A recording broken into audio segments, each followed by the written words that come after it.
ये double engine की सरकार है। रुकती नहीं है जी, ये विकास के सामने जो भी आता है तो उसको चकनाचूर कर देते हैं ये। अब ये विनाश है या विकास है पता नहीं जनता समझेगी। Welcome to ज्यूरिसैड। हमारा आज का एपिसोड एक बहुत डेडली कॉम्बिनेशन के ऊपर बेस्ड है, जो कि है एडवोकेसी और सोशल रिफॉर्म। तो आज के हमारे गेस्ट जो हैं वो एक कम्युनिस्ट आइडियोलॉजी को मेंटेन करते हुए, जिनकी ये सोच है कि दान या फिर गिविंग टू नीडी या पुअर वाला जो कॉन्सेप्ट है सोसाइटी से, वो हट जाना चाहिए। क्योंकि ऐसी सोसाइटी होनी चाहिए जहां कोई ना तो देने वाला हो ना कोई लेने वाला हो। और जो उदयपुर में एक बहुत ही एफिशिएंट वकील है, जिनके चेंबर कोई भी सोशली डाउन ट्रॉडन पर्सन जाने से नहीं कतराता, और जिसको एक कंफर्ट मिलता है उनके चैम्बर जाके।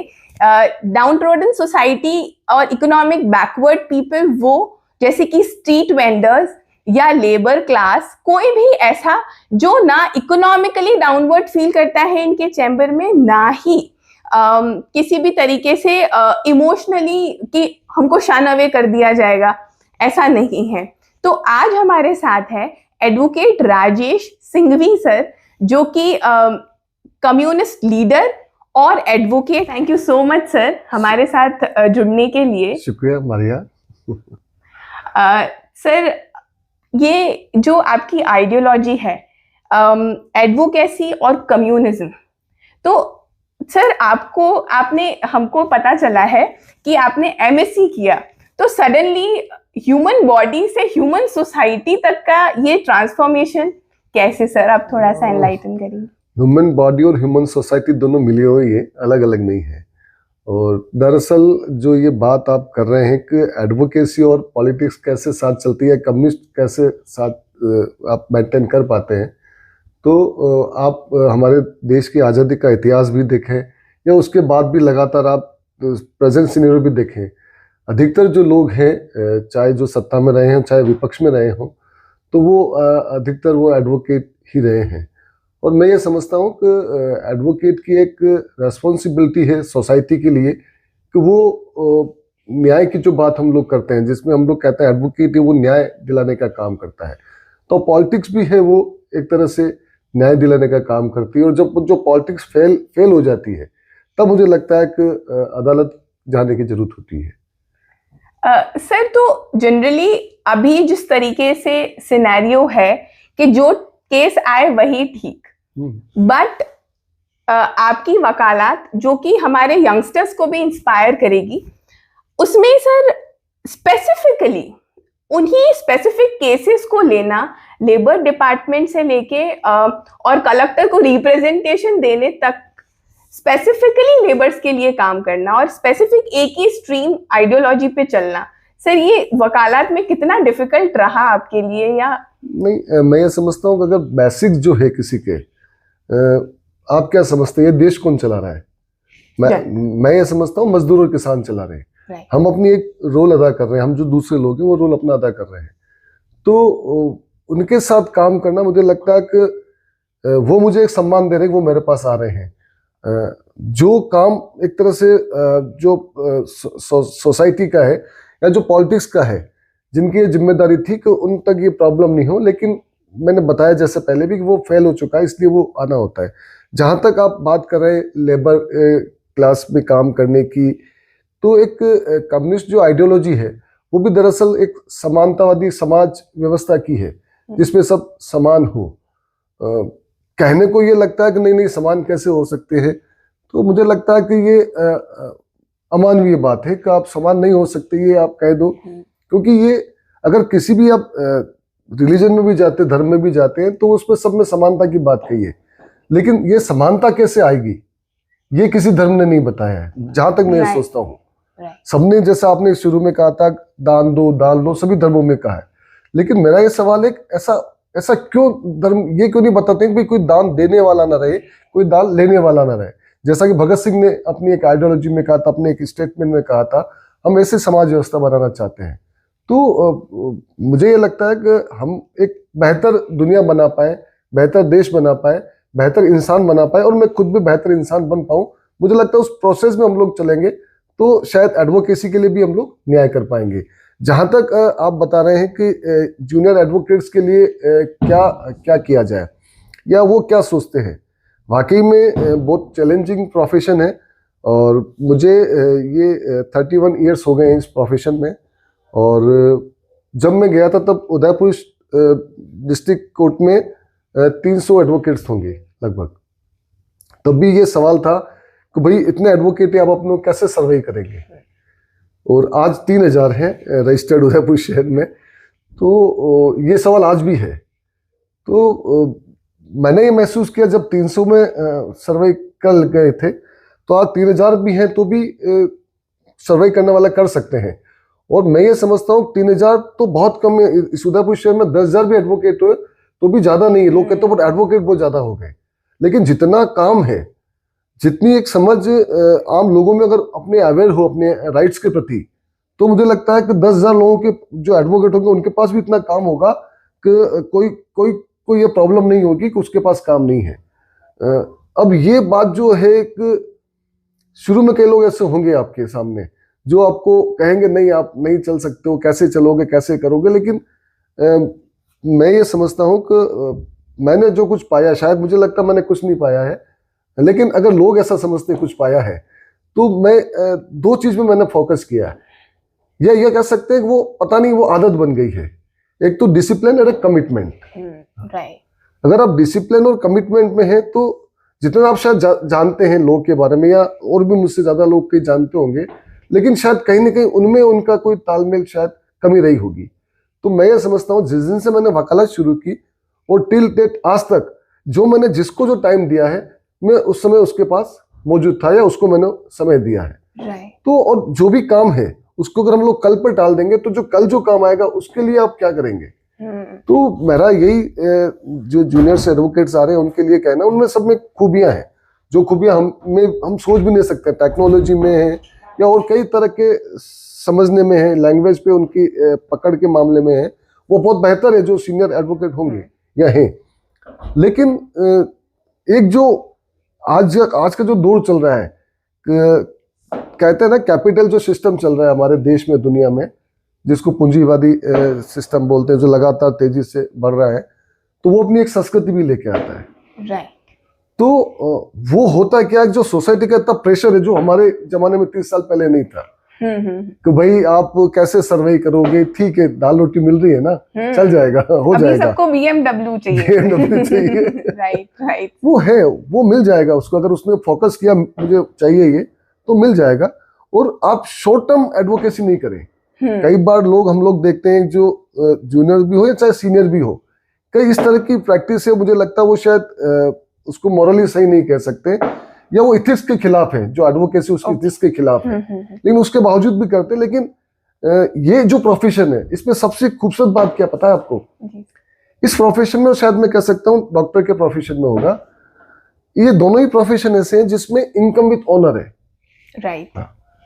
आप कलेक्टर भी हैं, आप इस उदयपुर शहर के सबसे बड़े पैसे वाले भी हैं, या और आपको कोई भी बिजनेस हो, तो अगर सोसाइटी में आपको जगह बनानी है तो आपको दान वान के या ऐसे कुछ सोसाइटी के सोशल प्रोग्राम करने पड़ेंगे, उसमें आपको कुछ पे करना पड़ेगा, और फिर आपका महिमा मंडन होगा, और फिर वो या फिर एक पद है आपका इसलिए वो होगा। राइट। तो हाँ, तो लेकिन एडवोकेट जो है, मैंने जिसका 20 साल पहले कोई काम किया, केस लड़ा, 25 साल पहले किया या 15 साल पहले किया, आज जो कर रहा हूं मैं, तो वो इस शहर में 10, 25, 50, 100 लोगों से बात कर रहा होगा कि मेरे वो राजेश सिंह भी एडवोकेट थे, उन्होंने मेरा केस लड़ा और उन्होंने मेरा ये काम करा दिया।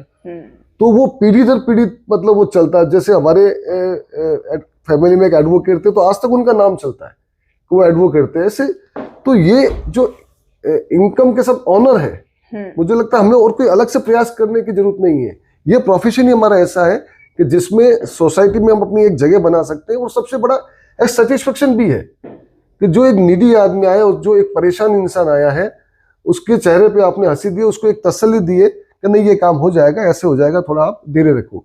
ये एक अलग बात है कि हमारे जुडिशियल सिस्टम में कई तरह की खामियां आ गई है। सबसे बड़ी बात जो डिले जो होता है, एक तरह से कहते भी ये न्याय में देरी है तो न्याय की विफलता है, वो न्याय भी नहीं है, वो सारी बातें। उसके बावजूद भी मुझे ऐसा लगता है कि इस प्रोफेशन को अगर देखा जाए तो जो इसकी खूबसूरती है वो इसका कोई जवाब नहीं।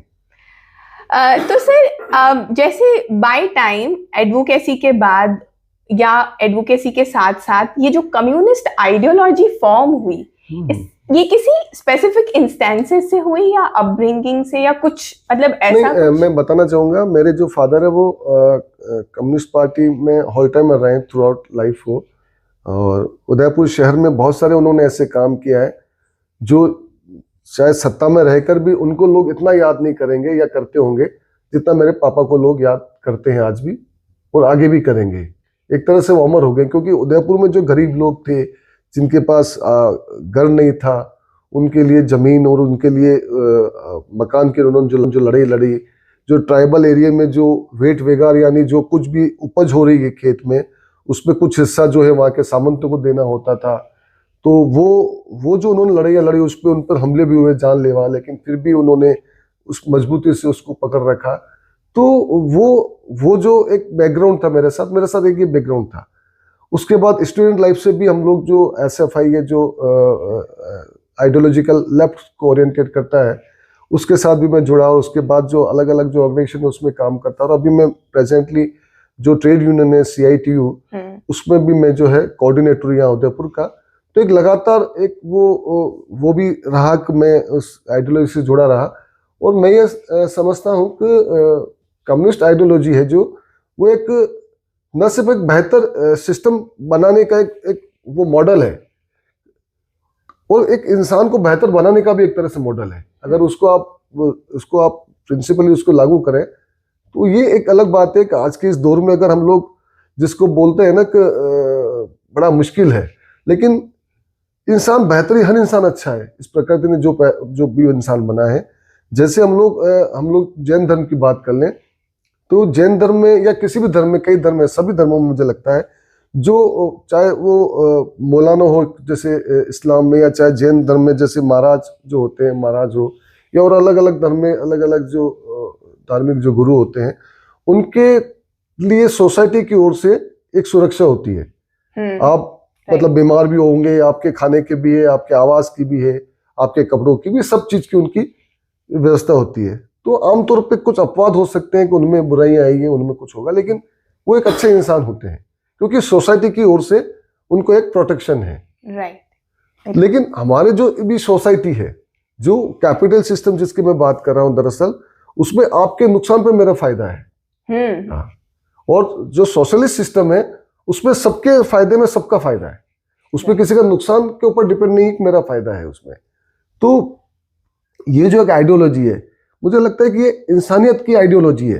कहने को तो ये कहा जाता है कि भी कम्युनिस्ट जो है वो फेल हो गए हैं, ये तो मतलब दिन में तारे दिखाते हैं, ऐसे सपने दिखाते हैं, ये संभव ही नहीं है कि इंसान बराबर हो जाए। तो मुझे ये लगता है कि जो लोग कहना या सोचना चाहे सोचे, लेकिन हम एक बेहतर सिस्टम, एक जो है मॉडल, उसकी तरफ हम लोग बढ़ रहे हैं, और ये बिल्कुल पूरा होगा, इसमें कोई दो राय नहीं। सर, एक आउट ऑफ इंक्विजिटिवनेस एक सवाल है कि जैसे अब हम गवर्नमेंट ट्रेन्स देखते हैं या हम कोई भी गवर्नमेंट हॉस्पिटल देख लेते हैं, आजकल पढ़ना तो सब प्राइवेट स्कूल में चाहते हैं पर नौकरी सब गवर्नमेंट स्कूल में करना चाहते हैं। तो अगर सारी चीजें गवर्नमेंट ओन्ड होगी तो क्या देश में बहुत सारी चीजें अगली या पथेटिक नहीं हो जाएगी, जहां पे इररेस्पॉन्सिबल लोगों का मतलब वो है और ठीक है आपको बहुत मीडियोकर लेवल का ट्रीटमेंट मिलेगा?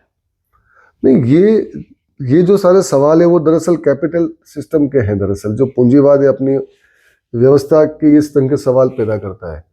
मैं महात्मा गांधी, उनका एक कोटेशन, मैं उनकी आइडियोलॉजी जो पूरी तौर पर इत्तेकाब नहीं रखता, लेकिन उनका जो समर्पण है, उनका जो बलिदान है देश के लिए, उसको कोई आप इग्नोर नहीं कर सकते। लेकिन उन्होंने एक बहुत अच्छी बात कही थी कि इस प्रकृति ने इतना दिया है कि हर इंसान की जो सम्मानजनक तरह से जीवन जीने की जो उसकी आवश्यकता है उसको पूरा किया जा सकता है। इतना इस प्रकृति ने दिया है। मुझे ऐसा याद आ रहा है कि एक शो था आमिर खान का 15 साल पहले, सत्यमेव जयते, तो उनमें उन्होंने ये कहा था कि अगर सही जो कैश में जो मनी है हमारे देश में, अगर उसका सही डिस्ट्रीब्यूशन किया जाए एक एक परिवार में, 30 करोड़ परिवार, उन्होंने ऐसा कुछ कहा था, तो 40-40 लाख रुपए सबके कैश डिस्ट्रीब्यूट हो जाएंगे बराबर। वो कोशिश भी हुई थी सर हमारे देश में, बीजेपी सरकार ने कोशिश पूरी करी थी, पर ऐसा हुआ नहीं। वो डिमोनेटाइजेशन के टाइम। अरे आप उसको लेकर रहे, वो बराबर करने के लिए था, वो तो सेंट्रलाइज करने के लिए था। वो जो कुछ लोगों के पास जो पैसा था, जिनके पास 1-2 लाख भी था, तो वो जिनके पास 4000 करोड़ रुपए थे, तो उनके कमी थी, तो उनको पूरा करने के लिए था वो जो प्रोजेक्ट था उनका। तो दरअसल इतना मतलब हमारे पास संपदा भी है, कैश में ही नहीं देखे, इतना इस प्रकृति ने जितना हमारे देश को दिया, दुनिया के किसी देश को नहीं दिया। लेकिन बात वो ये कि हम इसको उपयोग में कैसे लेते हैं। आप देखिए कोरोना के समय का हम लोग आप देख लें, एक जो कोई गली मोहल्ले में दुकान है वो बंद होगी, जनरल स्टोर, लेकिन रिलायंस चलेगा, वहां पर कोरोना नहीं फैलेगा। इजी लाइसेंस और सैंक्शन का एक बड़ा वो कारण है। तो एक तरह से गवर्नमेंट की पॉलिसीज जो है वो उनको प्रोटेक्ट कर रही है, उनको आगे बढ़ाने का भी काम कर रही है। तो जब तक ये स्थितियां रहेगी तो मुझे लगता है कि कम्युनिस्ट जो फिलॉसफी है, जो एक आइडियोलॉजी है, वो और ज्यादा उसकी जरूरत है। आज कहते हैं लोग भाई कम्युनिस्ट तो फेल हो गए, खत्म हो गए। श्रीलंका में आप देखिए 2019 में जब वो चुनाव लड़े थे तब वो उनकी 3 सीट थी, अभी जब वो 270-80 कोई सीटें तो उसमें 170 वो लोग जीते हैं। और आज इतना बर्बाद हो गया श्रीलंका, तो उनको कम्युनिस्ट एक आइडियोलॉजी में और एक उस सिस्टम में उनको भरोसा है कि शायद ये हमारे लिए बेहतर कर पाए। तो मुझे लगता है कि हमारे देश की भी आज ऐसी स्थितियां हैं, बड़ी विस्फोटक स्थितियां हैं, और एक एडवोकेट होने के नाते मुझे लगता है कि न सिर्फ हमारे कोर्ट में जो है हम लोग, जो हमारे मुवक्किल है, उनको न्याय दिलाने के लिए काम करें, और हमारी एक जिम्मेदारी, सामाजिक जिम्मेदारी भी और राजनीतिक जिम्मेदारी भी है। आज एडवोकेट जो लोग ये हैं, वो ये लॉजिक से अगर बात करें, फैक्ट से अगर बात करें, तो आज जो सत्ता में है या आज जो विपक्ष में है, मुख्य विपक्ष में है, क्या वो हम उनको समर्थन करें, ऐसे उनके पास आधार है? आप अगर आप आइडियोलॉजिकली सोचें या आप तथ्यों पे बात करें, फैक्ट्स पे बात करें, लेकिन हमारे क्या है कि वो एक झूठ को अगर 100 बार बोले और 100 जने मिलके बोले तो वो सच हो जाता है। तो ठीक है, अभी वो ऐसा दौर चल रहा है, लेकिन ये दौर बदलेगा, क्योंकि पेट का सवाल है, वो सबसे बड़ा सवाल है, और वो सवाल दिमाग में आएगा। इसको ज्यादा समय तक आप कोई चीजों को, जो दूसरी चीजें हैं जो जीवन के लिए इतना मायने नहीं रखती, उनको आप कितना भी बढ़ा लें, लेकिन वो चीजें बदलेगी। और जो आज जिनके लिए बोलते थे हम लोग इंदिरा गांधी के बारे में, और अंग्रेज के बारे में भी बोलते थे कि इंदिरा गांधी के कैबिनेट में एक ही मर्द था, वो सिर्फ इंदिरा गांधी थी। राइट। मतलब वो मर्दा, मतलब मैं तो इसके धर्म के नाम पे, जाति के नाम पे, क्षेत्र के नाम पे, भाषा के नाम पे, जेंडर के नाम पे कोई भी भेदभाव है उसको मैं सही नहीं मानता हूँ, लेकिन ये उनका एक तरह से अपना था। अंग्रेज के बारे में कहते थे कि उनका राज इतना है कि उनका सूरज कभी डूब नहीं सकता। वो जो भी एम्पायर राइज होता है, वो एक दिन तो डाउनफॉल आएगा ही है। तो ये ठीक है, लेकिन बहुत देश का बिगाड़ा हो चुका है। और जो हमारे जो जुडिशियल सिस्टम की भी बात करें हम लोग, ठीक है ये हमारा हिस्सा है, लेकिन हम लोग कानून की बात करें, आज कैसे कैसे कानून हमारे सामने आ रहे हैं, कैसे कैसे फैसले आ रहे हैं, और अगर हम लोग किसी कोर्ट के फैसले पे हम लोग सवाल उठाते तो वो कंटेम हो जाएगा। मुझे लगता है अगर ऐसा कंटेम लगे तो मुझे कोई दिक्कत नहीं है। मैं न्याय की बात कर रहा हूँ, मैं समानता की बात कर रहा हूँ, मैं अपने अधिकार की बात कर रहा हूँ, मैं कॉन्स्टिट्यूशन की बात कर रहा हूँ। आप देखिए सुप्रीम कोर्ट के भी कई फैसले ऐसे हैं जो आप जानते हैं। इलेक्टोरल बॉन्ड पे अच्छा उन्होंने फैसला दिया है। अब जैसे हम लोग अभी ये बात करें, जो चुनाव हुए हरियाणा में विधानसभा के, और उसमें रेड करी भाई उन्होंने, ये जो ईवीएम है उस पर कुछ सवाल उठाया, और वो कुछ डॉक्यूमेंट है वो कोर्ट के सामने रखने का ऑर्डर कोर्ट ने दिया। तो आप देखिए कि बड़ी बेशर्मी से उन्होंने ये अमेंडमेंट कर दिया कि जो भी चुनाव के जो डॉक्यूमेंट हैं वो मतलब बताए नहीं जा सकते, कॉन्फिडेंशियल डॉक्यूमेंट है। और तो इस तरह से चीजें बहुत हमारे, हम लोग तो यही कहना चाहेंगे जो एडवोकेट से भी नए जो आ रहे हैं, कि कंज्यूमर राइट के मामले में देख लो आप, या जो सिविल राइट्स के मामले में देख लो, या जो अपराध जो हो रहे हैं, जिस तरह से हो रहे हैं, किस तरह से बेगुनाहों को भी फंसाया जा रहा है, आप उन पे ऐसे आरोप लगा रहे हैं जो अपने हक की बात कर रहे हैं, आम जनता के हक की बात कर रहे हैं। अभी आप देखिए परसों जो है बनारस हिंदू यूनिवर्सिटी में कुछ बच्चों ने जो वो मनुस्मृति स्मृति को जलाया उन्होंने, तो डॉक्टर अंबेडकर जो थे उन्होंने भी जलाया था उसको। राइट। तो भाई मनुस्मृति से देश नहीं चलेगा। बिल्कुल बिल्कुल सर। लेकिन उनको अभी जेलों में डाल दिया, जिनमें 2 या 3 लड़कियां भी हैं जो उस प्रोटेस्ट में शामिल थी। तो आप देखिए क्या वो उनपे कोई ऐसा ऑफेंस उन्होंने किया है क्या उनका राइट नहीं है? और ये तो और उनको प्रोटेक्ट करना चाहिए सिस्टम को, तो भाई जो चीजें गलत है समाज में, जो मनु के आधार पे जो आप देश पे थोपना चाहते हैं चीजें असमानता की, उसके खिलाफ बच्चों ने अपनी बात कही है, लेकिन आप उनको मुकदमा डाल के, और जिसमें 10-10 साल तक की सजा के प्रोविजन है इस ढंग के उन्होंने सेक्शंस लगाए और उनको जेलों में डाला। ऐसे रोज हो रहा है। जो भी सोशल एक्टिविस्ट थे आप देखिए, चाहे जेएनयू के मामले में आप देखिए कि किस तरह से देश विरोधी नारे लगाए गए, लेकिन वो कोई उनके पास एक भी फैक्ट्स नहीं है।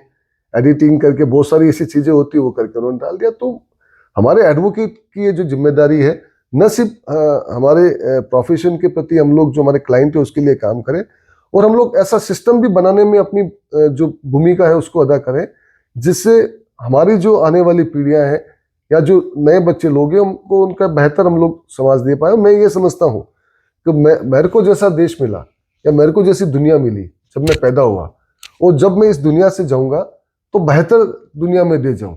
लेकिन आज मैं अपने आप को जब देखता हूं या जो माहौल देखता हूं, जो सिस्टम देखता हूं, मुझे लगता है कि हम जिस सिस्टम में, जिस स्थिति में पैदा हुए, उससे हम लोग बहुत ज्यादा पीछे चले गए। जो कुछ राइट हमको थे, जो कुछ मॉरलिटी थी, जो कुछ ऑनेस्टी थी, जो कुछ सोसाइटी के प्रति जो कमिटमेंट था, वो बहुत ज्यादा एक तरह से, और नफरत और ये चीजें जो बढ़ रही है, मुझे लगता है उसमें एडवोकेट की बहुत बड़ी भूमिका है कि वो अपनी भूमिका अदा करे। सर, कभी आपके लाइफ में ऐसा इंस्टेंस हुआ है जब कोई केस आया एज एन एडवोकेट, पर वो आपकी कम्युनिस्ट आइडियोलॉजी के अगेंस्ट था, तो आपने ऐसे कोई इंस्टेंस को किसी तरीके से डील किया हो सर? नहीं, एक दो आपको समझना पड़ेगा। मैं प्रोफेशन में हूँ अगर एडवोकेट में, और मेरी आइडियोलॉजी जो है कि एक समानता वाला समाज बने, तो केस कोई आता है तो मुझे उसको केस के नजर से देखना है। मान लो एक किसी जिसको आप पैसे वाला बोलते हो, मेरे ये समझिए कि इस देश में 1000 पैसे वाले होंगे, ज्यादा नहीं है। हमारी जो लड़ाई है वो उन लोगों से है। बाकी उदयपुर में कोई इस लेवल का नहीं है कि जिसको भी मानूं कि मैं उसका अगर केस लड़ूंगा तो वो शायद वो मेरे कम्युनिस्ट आइडियोलॉजी के खिलाफ हो जाएगा।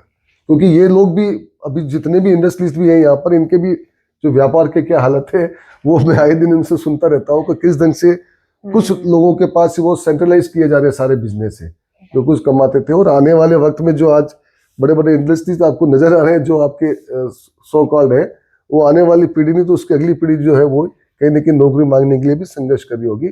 इस तरह का दौर चल रहा है। तो मेरा ऐसा मुझे ऐसा लगता है कि ऐसी कई बार ऐसी स्थिति बनती है जब मुझे लगता है जैसे कोई ऐसे छोटी बच्ची के साथ भी ऐसी वारदात है, तो मुझे लगता है कि मुझे जिसमें लगता है मुझे सही, मतलब वो बात सही लग रही है तो मैं नहीं जाऊंगा। मुझे लगता नहीं, कई बार गलत भी उसको फंसाया जाता है, तो मुझे लगता है कि उसको मुझे हैंडल करने में, केस को मुझे कोई दिक्कत नहीं है। और आमतौर पे जहां तक मेरे पास जो पीड़ित पक्ष ही आता है, मेरी जो इमेज बन चुकी है इस शहर में जो एक पीड़ित पक्ष है जिसके साथ अन्याय हुआ है और जिसने अन्याय किया है, मुझे लगता है कि मेरी नजर में ऐसा बहुत रेयर टू रेयर है जो आया हो मेरे पास। सर, आपकी लाइफ में कोई ऐसा इंस्टेंस जो आप हमारे साथ शेयर करना चाहेंगे एडवोकेसी और कम्युनिस्ट पार्टी से रिलेटेड? हाँ, एक दो बार जरूर मैं कहना चाहूंगा कि अगर आप अगर लोगों में जो है अगर पूरे कमिटमेंट के साथ काम करते हैं, ऑनेस्टी के साथ काम करते हैं, तो आप कोई भी खतरा उठाने से आप नहीं घबराएं। एक इंसिडेंट है, आज से करीब 12-13 साल पहले की बात है। हमारे जो, मैं पार्षद भी रहा हूँ 3 बार यहाँ मासला मंगरा एरिया से, तो एक कोई 2 लोगों के झगड़े हुए थे। आजकल तो हिंदू मुस्लिम झगड़े उसको रूप दे देते हैं ना, कुछ 2 लोगों के झगड़े भी हो तो बिल्कुल बिल्कुल। तो एक कोई झगड़े में जो है वो कोई एक मुस्लिम लड़की की डेथ हो गई थी। मैं तो, मुझे ये कहना भी अच्छा नहीं लगता हिंदू मुस्लिम, लेकिन अब वो उदाहरण देने की जरूरत, आपने पूछा तो बता रहा हूँ मैं। तो उस समय होता है क्या है कि जो हम लोग सब मिलते जुलते रहे, मुझे तो पता नहीं कि मेरे वार्ड में कितने मुस्लिम परसेंटेज है। मुझे पहली बार भी पता लगा था जब लोग कहने लगे भाई इस बार तो इतने परसेंट लोग हैं।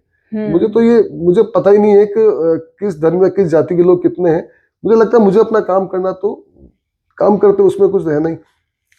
तो एक बहुत बड़ा झुंड जो है वो जिस हिंदू लड़के से वो एक उसकी डेथ हो गई थी, 2 झगड़े थे उसमें से एक हो गया था ऐसा। जैसे अभी हम लोग भी देखे, अभी हुआ था इंसिडेंटली अभी 6 महीने पहले हमारे यहाँ पर, कोई ऐसा इंटेंशन था नहीं लेकिन ऐसा हो गया। तो वो जो एक ग्रुप है करीब 200-300 लोगों का ग्रुप, उधर से पत्थर लेके हथियार लेके और वो आ रहा था कि मतलब उसका घर जलाएंगे जिसने हत्या की उसकी। तो पुलिस भी थी और पुलिस के ऊपर भी ये प्रेशर था कि अगर वो डायरेक्ट को अटैक करे तो बहुत बड़े मारे जाएंगे, कुछ हादसे हो जाएंगे, ऐसे कुछ हो जाएंगे। तो उस समय मैं भी वहाँ मौजूद था एज ए, मेरे परिवार के लोग हैं वो, जो भी है मरने वाले या मारने वाले जो भी है, वो संजोग से वो हो गया वो। तो मैं अकेला गया वहाँ आगे, और वो भीड़ आ रही है सामने हाथों में पत्थर लेके, और मेरे सामने वो कांच फोड़ रहे हैं, ऑटो के स्कूटर गिरा रहे हैं, और वो सब कर रहे हैं वो। सर एडमिनिस्ट्रेशन का कोई रोल ही नहीं था इसमें जब ये सब हो रहा था? नहीं, उनका कई बार उनको भी ऐसे एकदम स्टेप उठा ले तो कई लोग वो मारे जाए, वो भी पत्थर फेंकेंगे या वो गोली चलाएंगे, वो लठ चलाएंगे। तो वो शायद उनको लगा कि, मतलब मुझे भी ऐसा लगा कि मैं शायद इसको हैंडल कर सकता हूँ, पता नहीं उस समय। तो मैं चला गया, अकेले ही था मैं, मेरे से कम 100-200 मीटर दूर पुलिस थी होगी, और वो सारा झुंड मेरे पास आ गया। और आप देखिए पूरा वो मॉब में था। मॉब था। हाँ, लेकिन मुझे ऐसा लगा कि नहीं, मेरे पास इनमें से सभी लोग आए हुए हैं, और जो भी आए मेरे पास, तो मैंने उनको पूरे सम्मान के साथ जो मैं कर सकता था, अपनी राय दे सकता था या कोई काम कर सकता था, वो मैंने किया। तो आप देखिए वो आए और वो बड़े गुस्से में थे, मेरे से बात करने लगे। लेकिन ये अच्छी बात थी कि उन्होंने, किसी ने हाथ नहीं उठाया, किसी ने पत्थर नहीं फेंका, किसी ने मेरे लठ मार के सर नहीं फोड़ा। तो उसके बाद जब मैंने कहा भाई हो गया यार ये, उस मोह में ये बोलना बहुत बड़ी बात है। तो मुझे उसके बाद वो फिर पुलिस भी धीरे धीरे आ गई, फिर वो माहौल शांत हो गया। तो ये एक, मुझे लगता है ये बहुत बड़ी कमाई मेरे साथ है, और अंदर एक कॉन्फिडेंस है मुझे कहीं ना कहीं कि नहीं, मैं अगर, मुझे लगता है मैं बोलूंगा तो शायद बात हो जाएगी। तो ये एक मुझे लगता है कि यादगार था जो मैं आपसे शेयर करूंगी। सर अभी फिर उसके बाद तो सर ये भी सुप्रीम कोर्ट का जजमेंट भी आ गया कि बुलडोजर से किसी का घर, जो कि अभी तक अक्यूज्ड है और वो है भी नहीं अभी तक, अरे तो आपके फैसले है भी नहीं। आपके फैसले कोर्ट में रहने तो कौन सुनता है यहाँ पे। ये डबल इंजन की सरकार है। आपने कल नहीं देखा, वो इंदौर में सब चला लिए बुलडोजर चल रहे हैं। ये रुकती नहीं है जी, ये विकास के सामने जो भी आता है तो उसको चकनाचूर कर देते हैं। अब ये विनाश है या विकास है पता नहीं। जनता समझेगी। Sir thank you so much हमारे साथ जुड़ने के लिए और अपने इतने वैल्यूएबल एक्सपीरियंसेस शेयर करने के लिए। Thank you so much.